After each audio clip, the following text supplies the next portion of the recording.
provide after the forum, so members of the audience will have an opportunity to meet and chat with you and ask any questions that they might have. So, shall we begin with our opening statements? Sure. Okay, Maya. Thank you, Linda, and thank you to the all the members of the Lakewood Chamber of Commerce here. My name is Maia Espinoza. I'm proud to be your Senate candidate here from Lakewood to represent the 28th Legislative District. I want to start by saying we're all busy, yes, but this was absolutely a priority for me tonight, and I'm really thankful for the opportunity to address chamber members, business owners, everyday people. Politics can get so crazy sometimes, especially it seems like these days. But it's things like this, it's formats like this that I think really make for a productive, meaningful dialogue. So it's really a pity that we couldn't have our opponents with us today. But again, thank you for putting this on, Linda. I'll just take another minute to tell you a little bit about myself.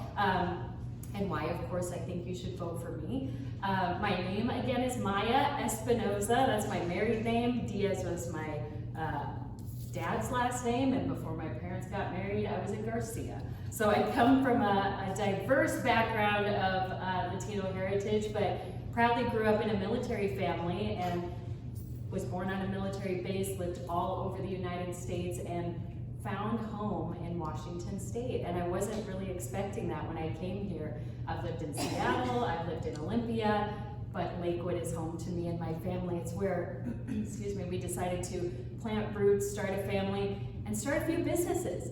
And it's been an amazing environment, but over the last few years, we've really seen a change in our state, and that has been what's really motivated me to get involved.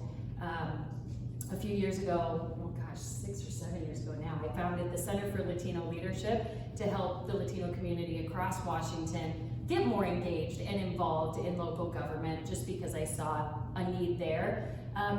Now the need is much broader. We have a statewide issue. We have certainly issues within our own district and within Pierce County, but our state government is really where I think I can make an impact. I'm thankful that I've had experience working in Olympia, both for the legislature. I've worked for the current administration's Governor's Commission on Hispanic Affairs as legislative liaison. And who knew I had this ability to talk about ideas, talk about the good ideas, and garner consensus for them, bipartisanly. And so I decided to run for office here because I think we can make a difference, and I would love to make an impact here in our community. I think I have the experience to do so, and I think I have the balance that's needed in Olympia right now. It's unfortunately a lot of extremism right now. Those are the things that get the headlines. Those are the policies that are being pushed, unfortunately. And it's important to note that we are facing a Democratic supermajority in the state Senate. That's a hard stuff.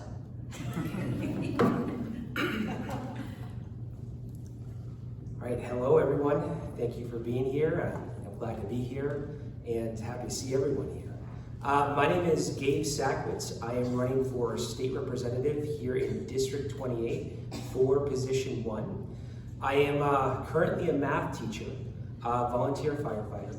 I'm a former deputy sheriff and a combat veteran of the United States Marine Corps.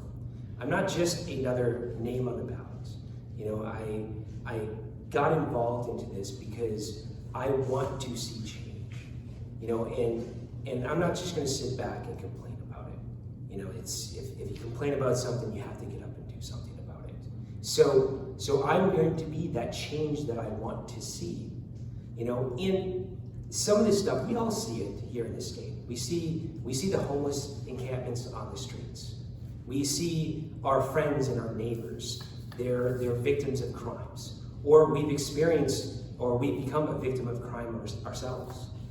You know, there's a lot of issues in the state right now that are unacceptable, that should not be happening. You know, our educational system here, we have a 60% fail rate. That should not be tolerated. For all the taxes that we pay into our educational system, there should be better results. Again, we should not be seeing the homeless encampments. There are solutions to these problems. We can do something about this. And again, I will do something about this.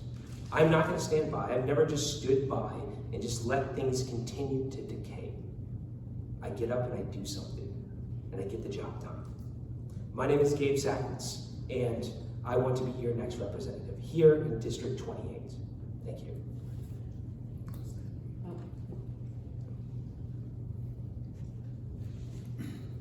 Good evening, everybody. My name is Mark Herr, and first and foremost, I want to say thank you to our gracious host, the Lakewood Chamber of Commerce, and the members and of the Chamber and the community members present in the room tonight.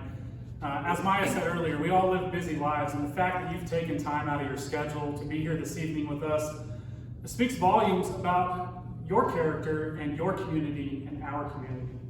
That you're here to listen to these candidates and myself speak tonight, it warms my heart, because that is exactly why I got involved in this race. It's community. It is community all the way. You know, in the world that we live in now, it's so fast-paced. We can get everything on our phone in an instant. And what that does is we get in that cycle where we make decisions based on emotion, because we're constantly marketed to. And the thing about emotion is it blurs the lines of reality and the real world. All right? And what we are proposing to do up here, and what I propose to do for you as your representative in Olympia, is remove emotion from the decision-making process. When we look at facts and what happens in the real world, we can see the pathway that we need to take.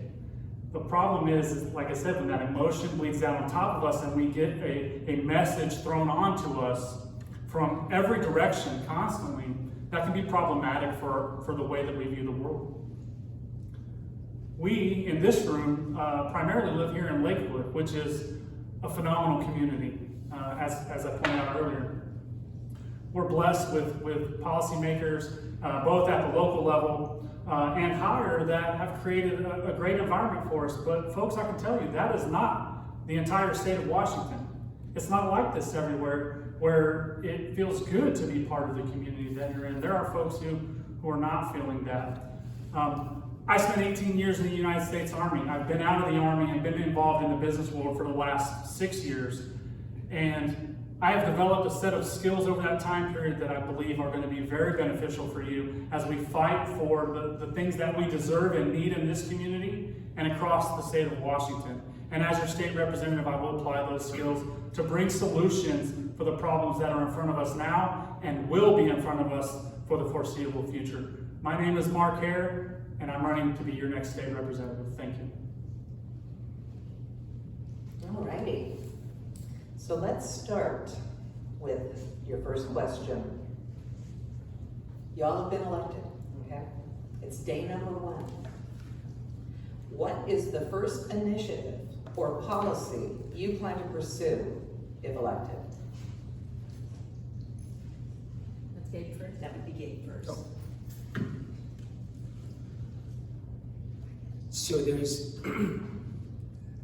So within the use of force policy, it is referred to as you can use force if it's necessary. That word needs to be changed to reasonable.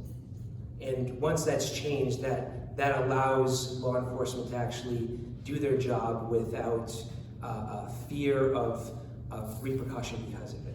So that's one of the things that needs to be addressed right away.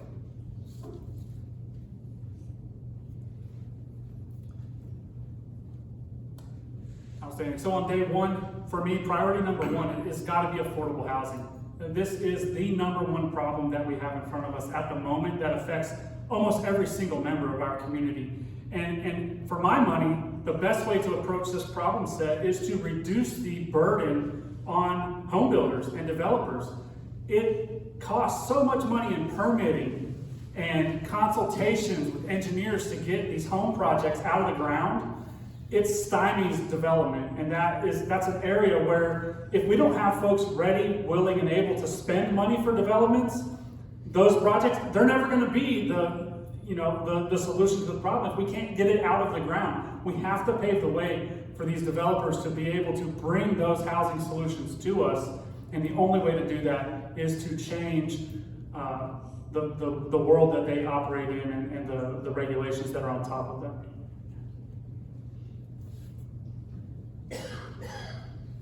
I actually agree with Mark. I think we have to address affordable housing first, and the first thing that I want to do when I get into office day one is ask, what are we going to do to fix the Growth Management Act, which has resulted, as predicted, in a housing shortage. It's made housing more expensive. It's it's why we see McMansions on tiny, tiny lots. It's the only way it pencils out. So affordable housing is absolutely one of the first things I want to tackle. But you made it easy for me, Mark, because the very next thing I want to tackle is B&O tax. B&O tax in Washington State. Take it from me, I've run a business and I had to close it because of B&O tax, because of the way it's implemented in Washington State on gross revenue. As a business owner, when you're operating on a tiny profit margin as it is, regardless of the industry, this is killing businesses.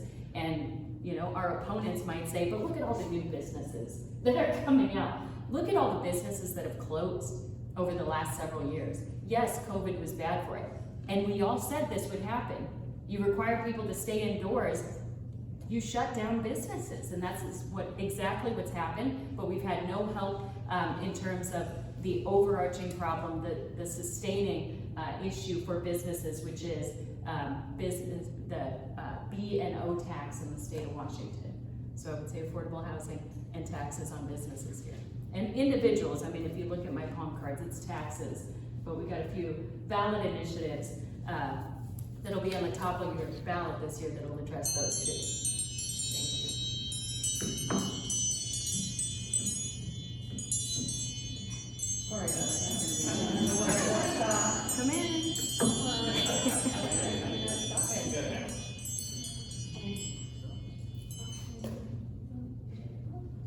Stop by a second. Okay. Next, since we're talking about initiatives, are the citizen-led initiatives. And bear with me for a minute while I give everyone just a little bit of background. This past legislative session saw a whopping 6 citizen-led initiatives. The state and Senate passed 3 of them. I think they were kind of easy. They lifted the restrictions on police vehicle pursuits, prohibited income taxes, and established a Bill of Rights for parents of K-12 kids. And then citizens gathered enough signatures for a 4th initiative, Item 1066, that would repeal Senate Bill 1589, a bill that was passed in the final days of last year's session to phase in a ban on natural gas for use in manufacturing, agriculture, restaurants, and home heating and cooking. A new poll from Cascade PBS Elway shows nearly 50% of Washington voters say they will approve a ballot measure to protect natural gas access. Which leaves us with 3 of the initiatives that didn't even come up for a vote. I-2124 to make the long-term care payroll tax optional instead of mandatory for Washington workers. I-2109, that would be to repeal the capital gains tax that would eliminate the 7% tax on profits over $250,000 from the sale of assets, including your stocks, bonds, and mutual funds. And I-2117 to repeal the carbon tax on gasoline, home heating, oil, and other forms of energy. So that's a lot of initiative information there. But what is your position on any or all of these particular initiatives brought forth by the citizens of Washington? Mark, we'll start with you. Certainly. First and foremost, let me start off with the fact that I support all 4 of these initiatives. But I'll just run top to bottom real quick. 2066, stopping the gas ban. This bill, it is contradictory to the freedoms that we should enjoy in the United States of America. And to put this in perspective, my opponent, he voted to support the clean energy bill that created the need for this initiative. In your homes, you should not be forced to fully update your home to all electric. In the world we live in, with inflation as high as it is and the cost of that, it's exorbitant. And is the state going to give you the money to do that? Absolutely not. That's going to be on you as a homeowner. That's unacceptable. The free market should allow that to happen naturally. 2109, the repeal of the capital gains tax. This is running off successful community members and business owners. We've already seen it. We've seen large businesses leave this state because of this proposal here, or not proposal, this law. Stopping the hidden gas tax, Initiative 2117.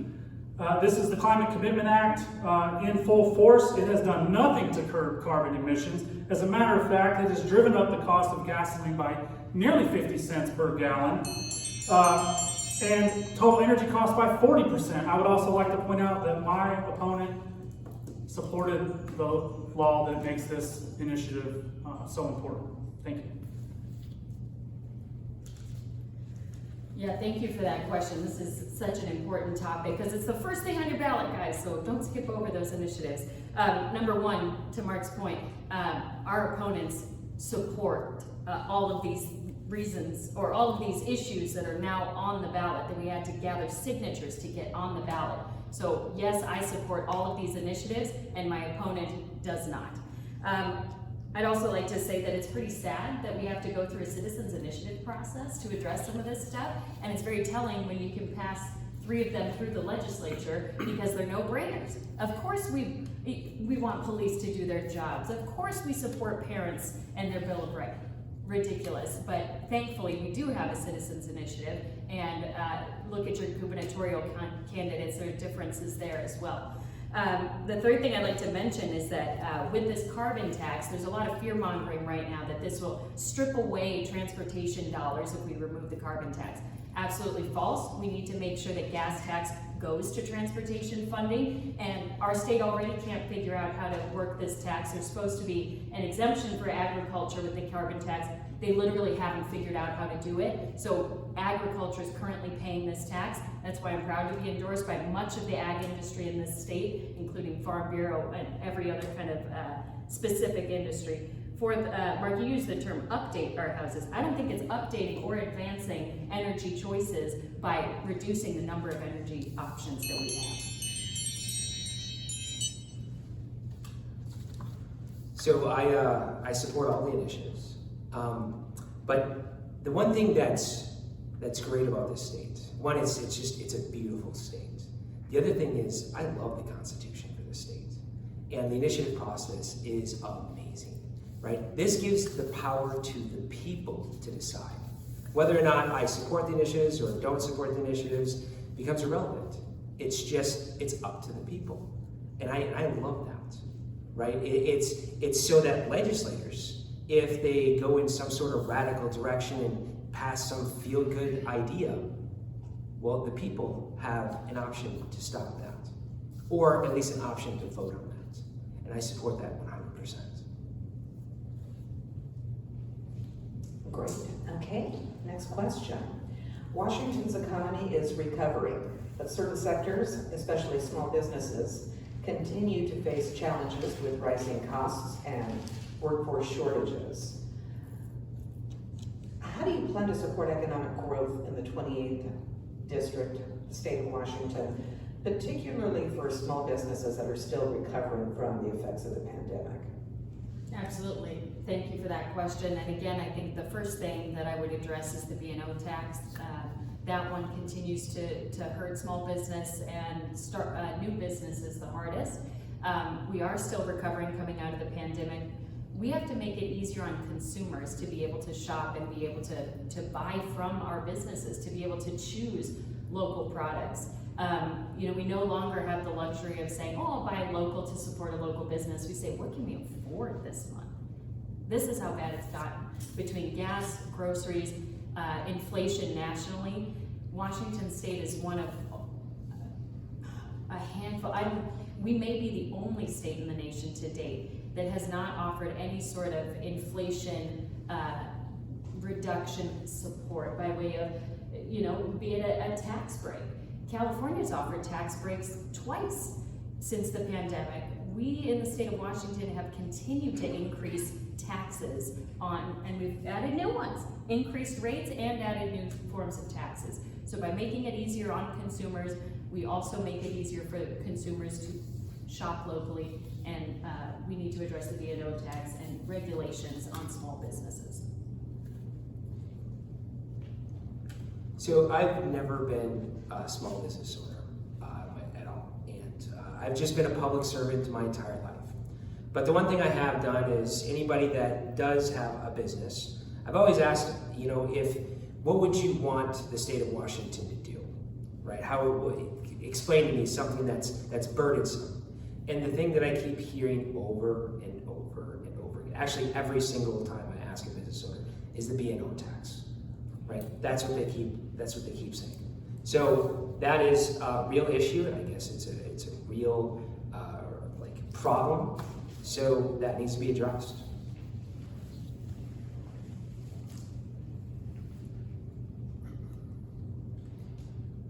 So I will echo the B&O tax. That is a challenge for business owners in this state. And Maya kind of touched on it for a second. But when you're taxed based on the top line of your profit and loss statement, which is the total amount of money your business brings in, it does not take into account the expenses of operating that business. Primarily, if you're in the service industry, labor is one of those huge costs. And I do believe that is a place where we can move the needle really on small business owners here in this state. The fact is that in this nation, small business is what drives our economy. Even bigger than that though, it cannot be stressed enough what is put onto our retailers currently. Think about the last time that you walked into a store, whether that's Target, Walmart, Fred Meyer, a smaller local retailer. What did you notice? I would venture to say you saw a lot of empty shelves or shelves with locks on them, because retail theft is one of the biggest problems that our retailers face today. There is a business right here in Lakewood, and it is a notable business that you would recognize, experienced $1 million of product walking out their front door. Folks, $1 million loss to people not doing the most basic thing as humans, and that is just doing the right thing, right? We need individual accountability, and we need to prosecute those folks as quickly as we can.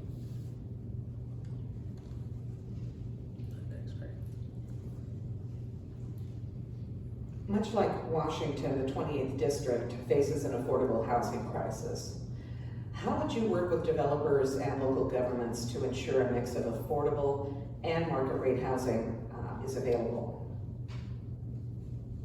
Less regulation.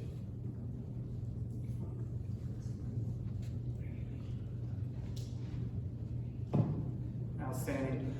This is a great question. As we touched on earlier, the affordability issue touches all of us, whether we are renters, whether we are homeowners. It's hitting you if you realize it or not. Our state just went through the comprehensive plan updates for all the municipalities across the state. We're planning for 40-year growth patterns across the state. That's a hard, heavy lift to do, folks. It doesn't matter what the politics of the situation are, there's a lot of planning that you have to do. There are ways we can streamline it. We don't want so much conflict in there. We should open the lines up a little bit for our developers. If we set guidelines and we execute them, it should be very clear. What happens is the line gets very murky, and it becomes, instead of a really thin line, it becomes a mile-wide river that seems to be between a developer and finishing a project on plan, on budget, and on time. These two worlds should work together. One of the biggest things we can do is in the review process with engineers. All of our engineers get the same education, but they have to do so many reviews on a set of plans before it actually comes out of the ground, and then continually update.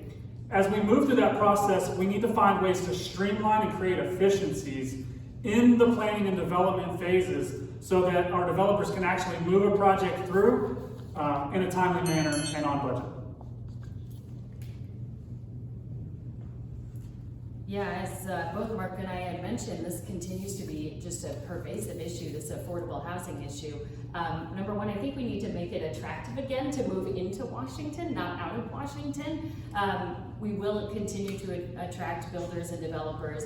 I'm thankful to have the support of so many local developers across the state. I'm thankful to have the endorsement from a coalition of builders known as the Affordable Housing Coalition. I also had the privilege of going on a bus tour earlier in the campaign season, getting to see, you know, from dirt, from plot to finished product, all of the steps and maybe obstacles along the way. So absolutely addressing permitting problems, permitting inefficiencies is another way that we can reduce costs.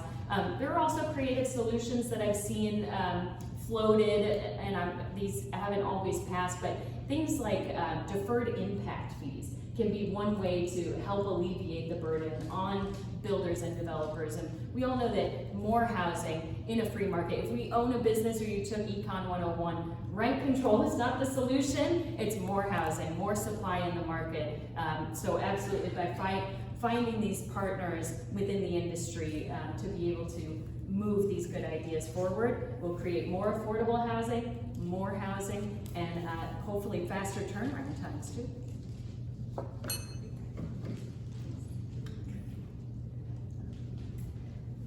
Okay, according to the Washington Association of Sheriffs and Police Chiefs, crime dropped statewide last year with a few notable exceptions, including vehicle thefts, vice crimes and hate crimes. Juvenile arrests jumped nearly 24%, with people ages 13 to 15 making up half of the 7,700 arrests statewide. And yet, people simply don't feel safer. So we're being told that the numbers have dropped. But you ask the average citizen and they just don't feel any safer. What steps will you take to address public safety? This is a phenomenal question. Public safety, much like housing, it touches us all, whether we realize it or not. We want to have communities where we feel safe to move out after the sun goes down, and you can walk outside with a good feeling in your heart and not be concerned about that, right? There are decisions that are made that impact our communities with regard to public safety that are totally unacceptable. Last year, there was a great idea to release sex offenders into our communities without notifying those communities. Folks, it does not take a rocket scientist to figure out that doesn't pass the smell test. That doesn't create safety. What does create safety is individual accountability. That is the first place that we need to start. Yes, I'm all about recovery of especially of our young people, having multiple opportunities. That being said, there's a cascading scale on that. You know, what you do should have a certain amount of enforcement behind it. You know, if I steal a pencil, that's one thing. If I steal a car, that's a totally another thing. You know, a gentleman I know earlier this year just moved back to the area, is getting back on his feet, and he was the victim of a vehicle accident, and a person that was in a stolen car hit him, took away his ability to provide for him and his family, and it shouldn't be that way. But we've got to have that individual accountability. That's the first step. Again, these are great questions, Linda. At the doorstep, this is the first issue I hear about after affordability. It's crime. It's what are you going to do to make sure that my community is safe? What are we going to do to make sure that police can do their jobs and that criminals stay in jail? This is part of a cyclical problem. And Mark, you also earlier mentioned the organized retail theft. This is an ongoing issue. Criminals know exactly the laws in the state of Washington. You may have heard that video where the guy's running away from the police and said, "Why are the police chasing me? It's against the law." They know the law. They know, and they're following it, or not following it by knowing it. I mean, it's so close to home for so many of us. I've had my window smashed, had to replace glass. We see doors, the plywood doors and windows still. My brother here in Tacoma was robbed at gunpoint. His wallet, his keys, his car taken. This is disgusting that this is happening in our neighborhoods, in our community. And you know, we have kids in this community. How many of you are letting your kids walk to school anymore or walk home from school? Not at all, not with the way the streets are right now. So this is a really important question. And again, just a strong point of distinction between me and my opponent. She voted to maintain the ban on police pursuits, and she praises defund the police radicals. You will not find that in this Senate candidate. So I won't make this response as short as the last one, but, you know, whatever the numbers that come out that try to maybe indicate that crime has gone down, if you really want to know if it's gone up or down, just, do you know somebody that has been a victim of crime? If you know somebody, or if you have been a victim, that means crime is going up. You know, we're not just watching it on a YouTube video or an Instagram reel or anything like that. No, we are actually witnesses to this, or we know somebody personally that has been a victim of crime. Now, what we can do is just basically allow first responders to do their job. Don't villainize them for doing it, right? That's a big one. You know, if you villainize them, you demoralize them, eventually we all see what happens. The law enforcement personnel goes down, and the people that are still there are going to be overworked and stressed, which then more mistakes are going to be made, right? So we definitely need to refund law enforcement. And if you want to improve law enforcement, all you have to do is, as a society, we have to make a decision of how much we actually want to invest in the training. And you can think about this like the special forces in the military. It costs a lot of money to provide that type of training. So we as a society have to decide, okay, how much money do we want to invest into training? If we want to invest a lot of money into training, well, we're going to get some phenomenal law enforcement officers out there. I suppose. I think it's you next. Thank you. The state is constructing a new 350-bed forensic hospital on the Western State Hospital campus, primarily to serve individuals' care through the criminal court system. While this aims to improve forensic mental health services, concerns have been raised about the costs, patient outcomes, and the displacement of long-term civil patients currently housed at the facility. Lakewood has had a disproportionate number of facilities serving Western State Hospital outpatients compared to other cities.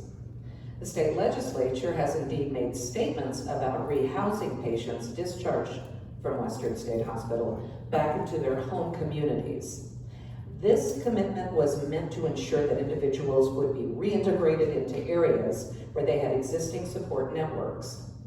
However, the state has not upheld this promise. Lakewood has seen a significant influx of these patients, which has raised concerns about the disproportionate burden being placed on city government and citizens. How do you envision the transition for the current patients, especially those under civil commitment, and how should the state ensure their care continuity and safety during this major shift? I think it's me this time. We couldn't quite remember, but I'm going to go with it. I lost track, sorry. You know, I live near Fort Silicon Park, which is right near Western State Hospital. This is a problem for our communities. It has been. This is an ongoing issue that is unfairly put on Lakewood and Pierce County residents. Absolutely, we need to be doing more to make sure that we're providing services to mental health services to people that need them. But more importantly, the state needs to be doing their job to make sure that people transitioning from these facilities are monitored when they leave the facility. Are they improving? Are the outcomes there? And from what we've seen, there was actually just a bombshell report that the Seattle Times did. People being released from McNeil Island are not being monitored, and no surprise, over half of them are going on to reoffend violently. The state has totally abandoned its responsibility. I called for the Secretary of DSHS to step down because of this. It's completely out of control. There's no, yes, obviously cost is an issue, and our state, spends more money than we have, but we need more facilities. We need to be able to house people that need it, and we absolutely need to address mental health. So going door to door here in Lakewood, I've come across a lot of these houses, and I've talked to the neighbors. I've heard positives and negatives, and I've heard complaints about we don't want these houses in here. So it's like, okay, well, if we're going to integrate people back into a community, the community has to be on board, right? And they can't just get the short end of the stick either, right? There has to be a benefit for everybody, right? We can't just throw this issue onto a community and expect them to solve all the problems with no resources to do so. That's very important. If we want it to be a success, everybody has to be on board and everybody has to get involved.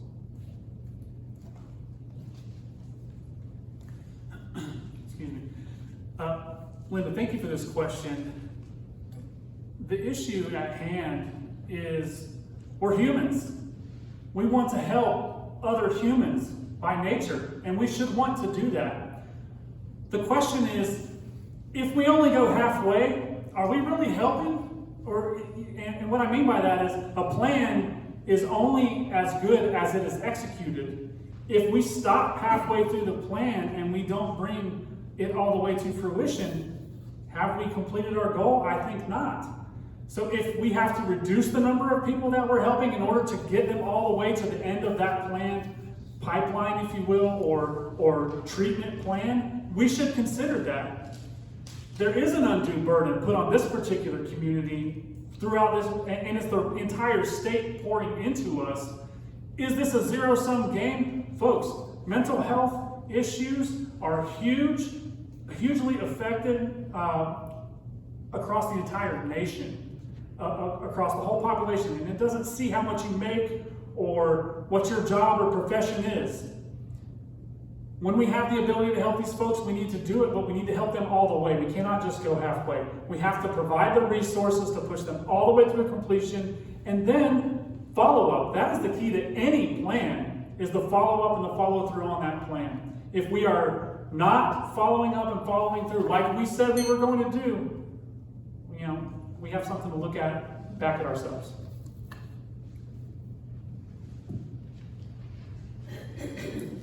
I had a question about education and workforce development, but I'm going to deviate a little bit in light of recent news. Education and job training are essential for long-term economic health. We were going to ask about your vision for improving public schools, vocational training, and higher education opportunities, of which, of course, you may address. However, in light of recent news about the error made by the state budget writers, it could cost Washington State's 34 community and technical colleges a bundle. $28,527,000 to be exact.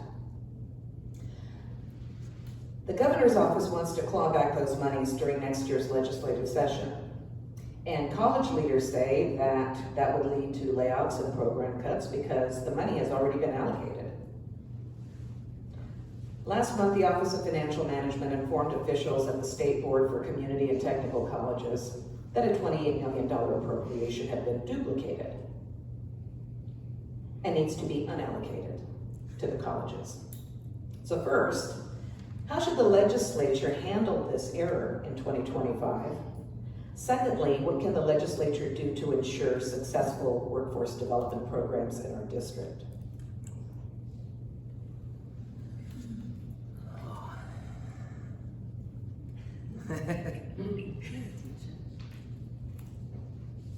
I have a lot of issues with our educational system so far. I've seen a lot of different viewpoints of it. I've worked in the community colleges, I've worked in the K through 12 system, and now I've worked in the private school area. And man, there's so many issues to be dealt with when it comes to the educational system here in Washington State. And I mean, one of them, first off, is school choice. You know, I didn't really used to think too much about school choice, but now I am 100% for school choice. I mean, it comes in different names. I think vouchers is another way of phrasing it. But people should be able to choose the education that they want their kids to be taught. They should be able to choose that. And as far as the money goes in Washington State with education, man, there's a lot that has to be addressed. There's a lot of cleanup that needs to be done. You know, and forgive me, but it's just like there's so many different topics that are running through my mind right now to jump onto, but I gotta pass the mic. Does anybody know what the state budget is? And don't say anything out loud. It's $70+ billion, folks. That's our state budget. Somebody in an office somewhere made a $28 million mistake. In a $70 billion budget, that's a rounding error, right? I say that to say we can find this money. There's a project somewhere. The thing we don't do, we don't look back at where we've spent money, whether it was efficiently spent or if that program that was funded actually did what it was intended to do. That's the first place we need to start and assess how we're spending our money, right? The $28 million, we'll find it. The second piece, though, with the education system, we've got to provide pathways for our students to be successful. And I look in the back of the room, I see my friend Jose sitting back there. He owns Veterans Roofing right here in Lakewood. He's a service provider. He provides a phenomenal service for our community. I'm going to tell you what, and I don't know this for a fact, but I guarantee you, Jose would be in the same booth as me screaming, we need people entering the trades. We have young adults who are graduating high school and have been told constantly, beaten over the head, that you have to go to college, you have to go to college. Folks, you can make $100,000+ entering into the trades today, but we don't paint that as a sexy, if you will, course of action for our students. So they turn a blind eye to it. We're going to be in a real hurt locker if we don't fix this problem soon, very soon. Yeah, no surprise, there's zero accountability when it comes to our government, especially our Washington State government here. Zero accountability for the person that did this rounding error and now wants to put it on the backs of our career and technical programs. This is absolutely the wrong move, but it's, again, doesn't come as a surprise. There's no shortage, there will never be a shortage of education funding needs. We know that. We spend nearly $19,000 per student in this state. We certainly do not get the outcomes that a $19,000 a year private school is turning out, or less. If you're around here, we're paying a little less than $19,000 a year for private education. It goes to the school choice model that Gabe was talking about. Our OSPI, Office of the Superintendent of Public Instruction, the Chief of Public Schools, I think it was just today, he said that's why we need a universal income tax to fully fund education. We'll never be able to fund education until we have a universal income tax. There's always going to be a need for this money, but there is absolutely a need right now to address the career technical education shortages. We have a labor shortage, a skilled labor shortage, and I'm familiar with programs across the world that are channeling middle schoolers into a trade as early as then. I mean, right when they start getting bored in class, right, Gabe?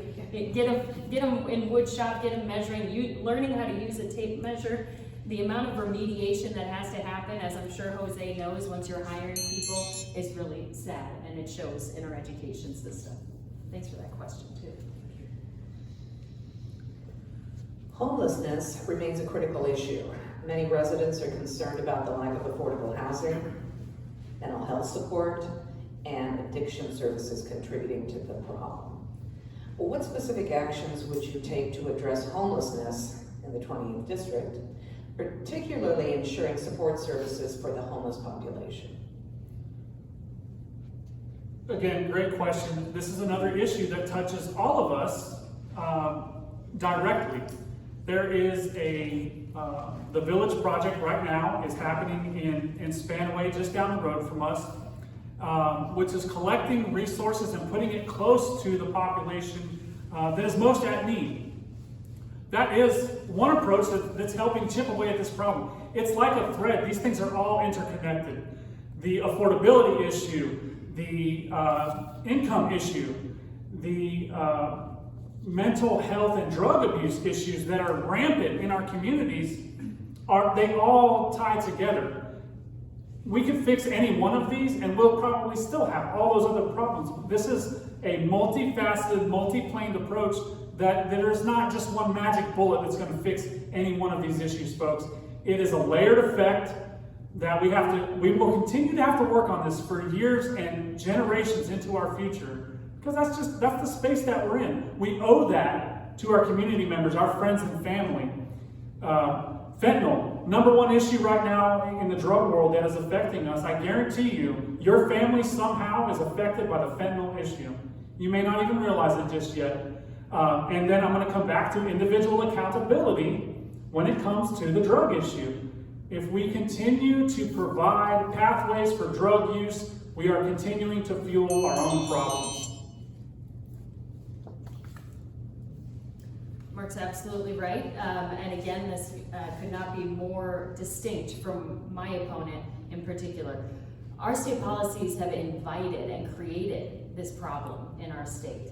Between, yes, the cost of housing, which maybe gets someone on the street for a little while, then you introduce a substance abuse issue, throw a little mental health in there, you've got a vicious cycle. And in a state where we're providing clean needles, how-to on drug use, just make sure you know how to use Narcan. And then we provide string-free services and dollars, cash money to people in this state who don't want to work. We have to have absolute welfare reform in this state, across the country, frankly. And I've been on welfare. I've been, grew up on welfare. And as a single mom, this certainly was a sobering experience for me. But by the policies that we've put into place, by putting more money into homelessness and resources, we've seen the problem get worse. The programs are not working. We're not forcing, we're providing any sort of mandatory treatment programs, and we know we need more facilities to do it, but our current approach is proven to have been making the problem worse. And again, my opponent would say yes to any single tax increase that would, result in services to the homeless. I tell you no. And sometimes you have to be a tough parent. We have to address this problem at the root cause and throughout. We cannot, it's not humane to allow people to live on the street. So first I would start off with allow first responders to do their job, and we should not be enabling bad behaviors. That's pretty key. The other thing that I want to address is that a lot of what we're seeing out there is drugs and mental illness. I'm not saying that it's all of it, but it's a good portion of it right now. Now that could change in the future, but with that, there was a gentleman a couple years back when I was a deputy, and he was starving to death. And the reason why he was starving to death was because the voices in his head told him that he was eating human flesh. Now, with that being said, it didn't matter how much food we gave him, he was still going to starve to death.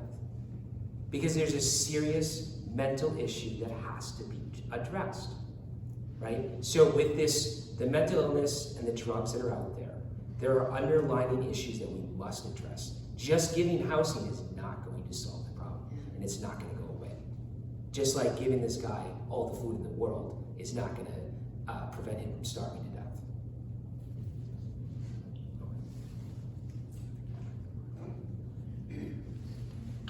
Okay. Traffic congestion, public transit, and infrastructure development are key concerns for many in this district. What are your plans for improving transportation infrastructure to support both economic growth and environmental sustainability? The first thing we can do is easy. It's make sure our gas tax dollars go to our roads as constitutionally obligated. We continue to find creative ways to allow for bike paths and other road projects. Our highway dollars are dedicated just for that. And we have seen our infrastructure crumbling. We've seen, just here, the interlocking bridge. We see it within our city. We see it on the highways. We're not maintaining our roads. Our infrastructure is in dire situations. And this is, frankly, I think being used, again, as a fear tactic, like I mentioned with the carbon tax. This is going to take away from our revenue problem, or take away from our roads, our infrastructure. It's absolutely not true. We have plenty of funding. We're just not using it the way that we promised we would, the way that we have said that we're collecting these tax dollars for. So the first thing that I would do is that, but the second, we live right here at the point of congestion here near JBLM. So I'm looking forward to being an advocate for you at the state level and showing that we absolutely need transportation solutions. People are back on the road, they're trying to go to work, and there continues to be issues. So this is absolutely a priority for me, as I know it is for many of our residents here in Lakewood. I mean, this is one of those examples where I'd say, follow the Washington State Constitution. You do that and spend the money where you're supposed to be spending the money. Stop letting these infrastructure projects continue to decay. That shouldn't be happening. Stop creating bills to reallocate funds for little pet projects. That needs to stop. We need to do what the Washington State Constitution demands that we do. We need to fix our infrastructure. We need to spend the money where it's supposed to be spent, and not letting these projects continue to be on the back burner until they crumble into oblivion. So again, stop trying to create bills like the Climate Commitment Act to just cleverly allocate money to some other pet project or program. Again, use the tax dollars the way they're supposed to be spent. Fix the infrastructure that's supposed to be fixed. That is the jobs that are supposed to be done.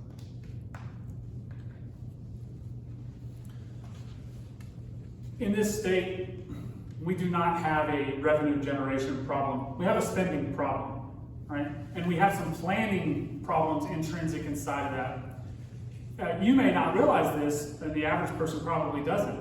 When road projects come up and are funded, there is no maintenance requirement tagged to that. Maintenance comes out of a separate, appropriations or separate planning from the city.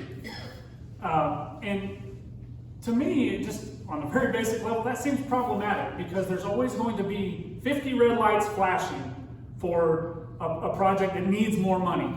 We have to take care of what we have. It's just like anything in your home. You wouldn't go buy an 80-inch TV to hang on your wall if you had holes in the floor. It just doesn't make sense. You would maintain what you have and live within your means. And as a government, as a state, and even on down to the local level, we have to live life the same way. We have to watch how we spend our money. We have to spend it responsibly, and we have to be held accountable, or our legislators have to be held accountable for the budgets that they create and either the successes or failures that come out of those budgets. And we have to have the gumption to look back on that and say, you know what, we hit some home runs over here, but team, there's some room for improvement, and we have to hold ourselves accountable to those improvements and make sure that the government follows through for what we as the community require of them. Okay, last question. Has it been tough? I still like to go first. Governor Inslee has taken several actions in recent years to direct his agencies, especially the Department of Ecology and the Building Council, to adopt rules to implement his environmental goals. Many impacted stakeholders view this aggressive rulemaking action to be a legislative responsibility and not within the powers of a non-elected body. If elected, what actions will you take to return decision-making to the legislature? We pass a law to make sure that it stays within the legislative body. Yeah, we shouldn't. If there's one thing that I've seen over and over again here in Washington State is the executive power abusing their power. That needs to stop, right? That's actually one of the big things that got me involved into running for office. Is I just seen this this gross abuse of power, especially the emergency powers. You know, that should have never happened. It's understandable to, okay, have these powers for an emergency and not abuse it. So the powers or the laws need to be made within the legislative body, and the executive power should not be abusing it.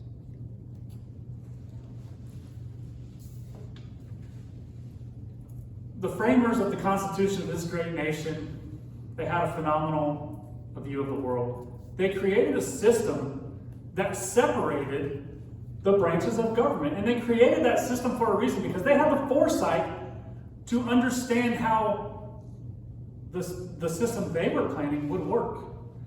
The separation of powers are in place for a very specific reason, is to avoid abuse. It is specific in intent, was to create an environment that did not allow for one person to operate as a king. Because if you think all the way back to those times, when we reach back into the history books, we were leaving the king structure, the kingly structure, the regal structure for this experiment. The experiment works just fine if we play inside the rules that were created for us with the United States Constitution. What happens is humans, I'm going to come back to that human element, we try to manipulate. We, by nature, want to change things to get the outcomes that we want. The system was designed to not allow for that, and we saw with the pandemic the abuse of that system with the executive power, executive rules that were put into place. The legislature should create the laws of this land that we live in, and that is the way it should be. Period. Well, you know what they say, absolute power corrupts absolutely. When we don't check the power, this is exactly the type of outcome we can affect. This sort of top-down, we'll tell you what you can do and what are you going to do about it. We saw this during COVID. 800 plus days of executive authority, longer than any other state, I think it was. Doesn't surprise me again, but this is in part why, despite having a very young family and several businesses to run and plenty of other things to do, it's nothing more important than getting elected to this position right now, because our state needs it. I mentioned the Democratic supermajority that we're being confronted with this session.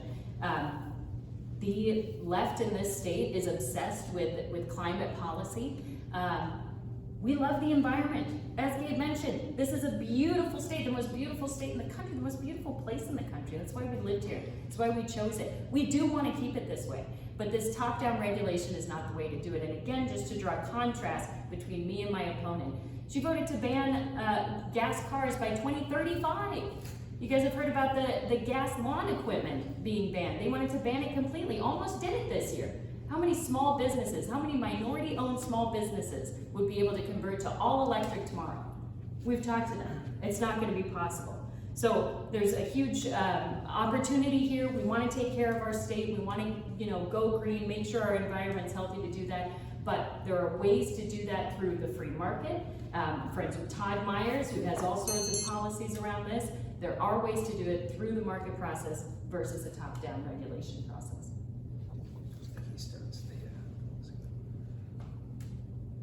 All right. Shall we have our closing comments? Mark? Again, I want to thank each and every one of you for coming out here tonight. And thank you to everybody who might watch this on YouTube after the fact. Folks, our community is hurting. Our state is hurting. Our nation is hurting. As community members and community leaders, civic leaders, we have a responsibility to act to address the things that are bringing that pain onto us. If we sit by and allow the status quo to continue, we are complicit in that pain. And what I know, after 18 years in the Army and the last 6 years in business, is that we as humans, we make change when the pain of the current situation becomes becomes more than the pain of the change that we need to make. That's what happens with humans. That's when we make changes in our life. Emotionally significant events happen to us, and then we go on a different fork in the road. Maya said, and I agree with her, this is the most beautiful state in this country. I can tell you that I've lived all over, and I've been around the world and fought in faraway places for this nation. I've chose to make my home here, where I have 6 children and a beautiful wife who's sitting in the back of the room. The people and the system that manages this state and this government works for us, the members of the community. And if it's not giving us the results that we desire, well, what do we do about that? Well, we sign initiatives in the state of Washington to say, we want different outcomes. We want to remove that emotion out of the decision-making process, and we want to know what are the outcomes that that system is going to bring to bear for us. Are you going to make our quality of life higher than it is today? And if that answer is no, that program, that idea, that thought should stop right there. That is what I want to do for you. I want to go down to Olympia and sit in that state house and bring legislation that makes sense, that is rooted in reality, that is considered with common sense and a pragmatic approach, that will make the quality of your lives better, the quality of your children's lives better, and the quality of their children's lives better. What we do today will continue on for generations to come. We are at a pivotal point. If we fail to act now, we are complicit in that problem set. My name is Mark Herr. I'm running to be your next state representative in Olympia, and I look forward to the opportunity to serve you for the next 2 years. Thank you. Again, thank you everyone for this opportunity. Thank you for being here. You know, again, like we've all said up here, this is a beautiful state. Like Mark, I have lived in many places, and this is by far the best place that I have ever lived. And I don't want to lose it to you know, incompetent people that have crazy ideas. I don't, right? And there's a lot of problems. There's a lot of issues. We see them, we experience them, and we feel them. And I am the type of person that faces those problems head on. I have my entire life, or I should say at least my entire adult life, I have been in public service. Whether it's being a firefighter, facing a fire, or rescuing someone out of a traffic accident, or someone on the side of a cliff, or going to war, or being in law enforcement and dealing with the people that are being a menace, that are being violent. I take on all these problems, and I have for the last 20 years. And it doesn't matter what the problems are, I will face them. I will do everything that I can in my power and my ability, to the best of my ability, to deal with those issues and solve those problems. I will find a way. My name is Gabe Sachwitz. I am running for state representative, and I would like to have your vote. Thank you. I'll close as I started. Thank you for being here tonight. Thank you, Linda. Thank you to all of our members of the Lakewood Chamber of Commerce that are here today. Businesses are absolutely the backbone of our economy. I want to take this second to just again draw a contrast between me and my opponent. I am a business owner. I know what it's like to hire and fire people. I know what it's like to take every penny of savings you've got to start a business, only to watch it fail. This state needs help. This state has opportunity, and that's why I decided to step up and do this. I'm counting on you to help put me in office there to help fight for this state. My opponent came from this political science background in college and then goes on to work in nonprofit, and now she's working, and getting paid from your tax dollars as a state legislator. She recently bragged about having her student loans forgiven for being a public servant. $200,000 of our taxpayer dollars. We live very different lives than the 1% right now, or the majority that are governing us. And we need to step up, we need to stand out, we need you to talk to your neighbors and friends Make sure that they're not apathetic. It's easy to feel hopeless right now. We need you. Whether you can come out and doorbell with us, whether you can make a few phone calls, we can win this race in this district this year. We've always been a persuadable district, and this year, it really matters at the state level. A Democratic supermajority is no joke. That means they have the power to change the state constitution without your say. And we have a Democratic gubernatorial candidate that's talking about getting rid of the ballot initiative process. This is really serious, and I don't mean to be alarmist. I criticize the other side for doing that, but this time it really matters. We're not saying democracy is at stake. Washington State is at risk. We are seeing our biggest, most successful businesses leaving the state. We're seeing our small businesses, again, the backbone of this economy, crumble and fail, and our students are failing. We have a really tough road ahead if we don't get our act together. And as a mom here with 4 kids, I really think it counts. We've got skin in the game here, and we can change it, but this is the year to do it. So I would ask for your support. I'm thankful to be endorsed by a broad coalition. Please visit my website. And I hope to earn your support. If you can donate something, that helps too, because we certainly don't have the built-in, political dollars that are going to incumbents. We are challengers, and we're here fighting for you. Thank you for being here for us tonight.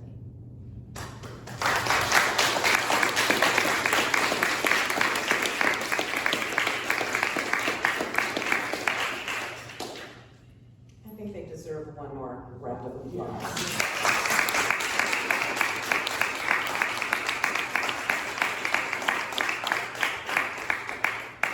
Thank you so much. I know that there was a lot that I threw at you, but you were flatless, which is great. Wonderful. And I truly wish that your opponents could have been here. I think that we could have had some really good discussion. But we do appreciate you taking time and spending your evening with us. The next forum will be tomorrow. That's Thursday, September 26th. Same bat time, same bat channel. We'll meet the candidates for Pierce County Executive and for Pierce County Council District number 6. Ryan Mello and Kelly Chambers have confirmed attendance. Lujanna Rohr will also be in attendance. Unfortunately, Jenny Hitchen had to cancel, so she will not be able to join us tomorrow.